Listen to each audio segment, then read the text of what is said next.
Guhera mu mwaka w'ishure uza wa 2024 ushira wa 2025 hazohora hatangwa akazi kubigisha hisunzwe urutonde rw'abari bakoze ikibazo cyo kuronka akazi ariko batari bashikiriwe kugira bakaronke. Bisigurwa n'umushikiranganje w'indero n'ubushakashatsi Professeur François Havyarimana. Urabona ko kuguma dutunganya ikibazo muri vya bindi nyene kandi n'abatoye ico kibazo batararonka akazi twabonye yuko harimo ahubwo no gusesagura.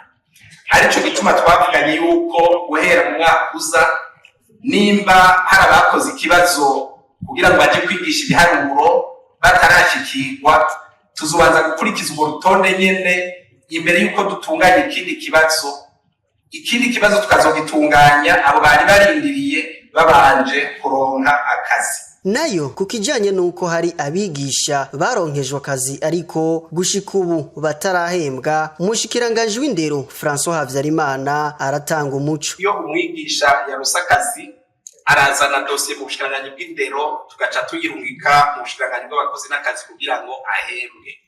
Hari igihe rero bishika ugasanga mu vyo yabwiza kuzana ntiyazanye ibikwiye.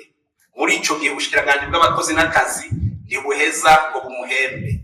Iyo umukozi rero uyu cankuriya abonye yuko atarahembwa acaza kutwitura hanyuma akazana ivyankenerwa vyose tugaca dusubira kwandikira ubushikiranganje bw'abakozi n'akazi kugira ngo bihweze dossier yiwe bamuhembe. Ivyo umushikiranganje w'indero François Havyarimana akaba yabivugiye mu kiganiro c'abashikiranganje bishura ku bibazo vy'abamenyesha makuru n'abene gihugu kuwa 28 ruheshi umwaka nyene turimwo wa 2024 mu ntara ya Makamba.